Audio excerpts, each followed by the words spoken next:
사랑하는 성도 여러분, 밝아오는 수요일 아침입니다. 2026년 4월 15일 새로운 하루를 여는 매일 성경 오늘 듣는 말씀입니다. 지금 운전대를 잡고 꽉 막힌 출근길 도로 위에 계신 분들 많으시죠? 혹은 붐비는 버스나 지하철 창밖을 바라보며 이어폰을 꽂고 계신 분들도 있을 텐데요. 매일 반복되는 출근길 신나는 라디오나 음악도 좋지만 오늘 이 아침엔 여러분이 계신 그 좁은 공간을 하나님의 말씀으로 가득 채워보시는 건 어떨까요? 그런데 성도 여러분, 잠깐 질문 하나 드려도 될까요? 오늘 아침 현관문을 나서면서 여러분은 무엇을 손에 쥐고 나오셨습니까? 커피 한 잔, 스마트폰, 자동차 열쇠, 우리는 매일 아침 무언가를 쥐고 하루를 시작합니다. 그런데 오늘 본문에는 쥐어야 할 것을 놓아버린 사람과 어떻게든 쥐려고 했던 사람의 이야기가 나옵니다. 오늘 우리에게 주신 생명의 말씀은 창세기 25장 19절에서 34절까지입니다. 마음의 주파수를 하나님께 맞추고 본문 속으로 함께 들어가 보겠습니다.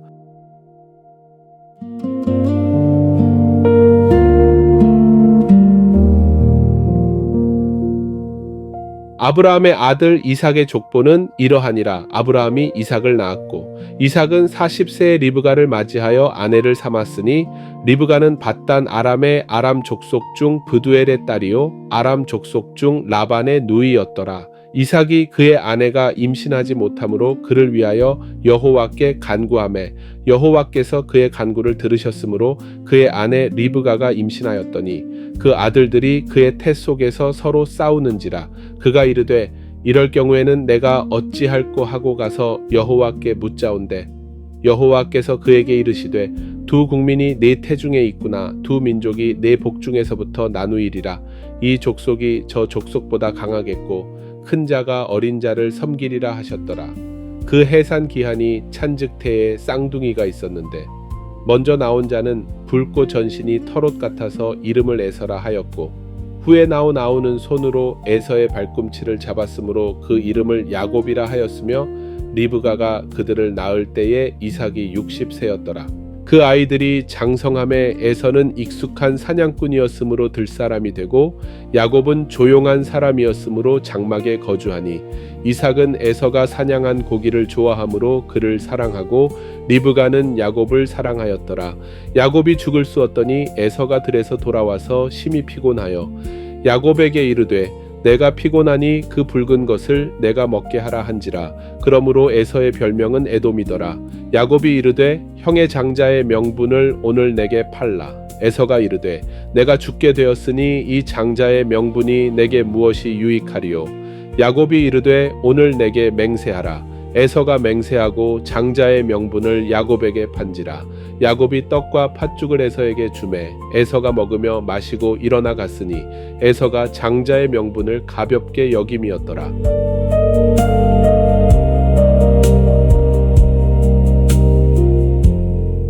성도 여러분, 오늘 말씀 안에는 20년이라는 긴 기다림과 단 한 끼의 식사가 뒤바꿔버린 운명이 교차하고 있습니다.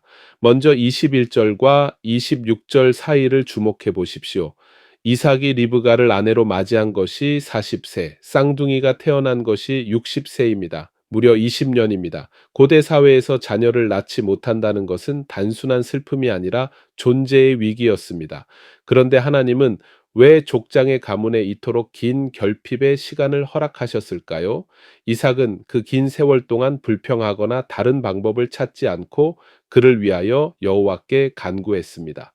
이스라엘의 역사는 인간의 능력이나 조건이 아니라 하나님의 은혜와 하나님의 때에 달려 있음을 이 20년의 침묵이 가르쳐주고 있는 것입니다. 그렇게 기다림 끝에 태어난 두 아들은 놀랍도록 달랐습니다. 에서는 거친 들을 누비는 익숙한 사냥꾼, 야곱은 장막에 머무는 조용한 사람. 세상의 눈으로 보면 에서가 훨씬 매력적인 인물입니다. 아버지 이삭조차 에서가 가져다주는 고기 맛에 끌려 그를 편애했고 어머니 리브가는 야곱을 편애했습니다. 이 부모의 편애가 훗날 이 가정에 얼마나 깊은 상처를 남기는지 우리는 창세기 뒷장에서 목격하게 됩니다. 그런데 두 사람의 본질적인 차이가 드러나는 장면이 있습니다. 29절부터 시작되는 팥죽 사건입니다. 사냥에서 돌아와 허기진 에서가 야곱에게 말합니다. 그 붉은 것, 그 붉은 것을 내게 먹게 하라. 흥미로운 것은 에서가 팥죽이라는 이름조차 부르지 못한다는 점입니다. 그저 그 붉은 것이라고 헐떡일 뿐입니다. 이미 이성이 아니라 본능이 그를 지배하고 있는 겁니다. 고대 근동의 누지 지역에서 발굴된 문서들을 보면 당시 형제 사이에 물질로 장자의 권리를 맞바꾸는 관행이 존재했던 것으로 보입니다. 그러나 성경이 주목하는 것은 그 거래의 법적 유효성이 아닙니다. 34절 성경은 이렇게 선언합니다. 에서가 장자의 명분을 가볍게 여김이었더라. 장자의 명분이란 단순한 재산 상속권이 아닙니다. 그것은 아브라함에게 주어진 하나님의 언약, 곧 너로 말미암아 천하 만민이 복을 얻으리라는 그 영원한 축복의 통로가 되는 것이었습니다. 에서는 이 영원한 것을 팥죽 한 그릇, 배고픔이라는 당장의 감각 앞에서 내려놓았습니다.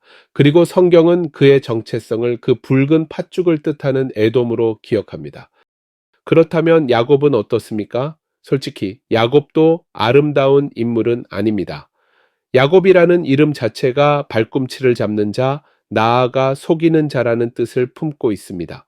그는 형의 허기진 순간을 놓치지 않고 장자의 명분을 요구합니다. 이것은 갈망이라기보다 교활한 계산에 가깝습니다. 에서는 영원한 것을 가볍게 여겼고 야곱은 영원한 것을 자기 힘으로 움켜쥐려 했습니다. 둘 다 하나님 앞에서 온전하지 못했습니다. 그런데 놀라운 것은 하나님이 이 두 사람 중에서 야곱을 선택하셨다는 사실이 아닙니다. 하나님이 이 교활하고 결함투성이인 야곱을 포기하지 않으시고 평생에 걸쳐 깨뜨리시고 훈련하시며 마침내 이스라엘이라는 새 이름을 주셨다는 사실입니다. 하나님의 선택은 인간의 자격에 근거하지 않습니다. 강한 에서도 교활한 야곱도 자기 힘으로는 언약의 자리에 설 수 없었습니다. 오직 하나님의 은혜만이 죄 많은 사람을 언약의 사람으로 빚어가십니다. 성도 여러분, 출근길에 나서는 우리 앞에도 매일 이 붉은 팥죽이 놓입니다. 오늘 한 번만 눈 감고 타협하면 더 편해져. 예배나 기도보다 지금 눈앞에 이익이 먼저지. 세상은 끊임없이 우리의 영적 장자권을 팥죽 한 그릇에 팔라고 유혹합니다. 동시에 야곱처럼 좋은 것을 내 힘으로 움켜쥐려는 유혹도 있습니다. 내가 이만큼 노력했으니 이 정도는 당연하잖아. 수단이 좀 거칠어도 결과가 좋으면 되지. 오늘 본문이 우리에게 말하는 것은 분명합니다. 에서처럼 영원한 것을 가볍게 여기지 마십시오. 그리고 야곱처럼 영원한 것을 내 손으로 쟁취하려 하지도 마십시오.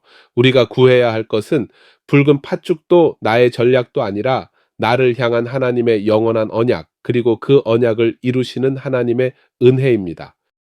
자, 출근길 차 안에서, 대중교통 안에서 우리가 결단하며 실천할 오늘의 미션입니다.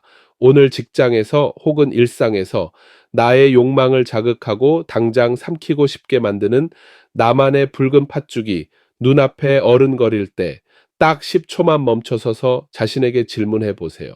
이것이 나의 영적인 장자권과 맞바꿀 만큼 영원한 가치가 있는가?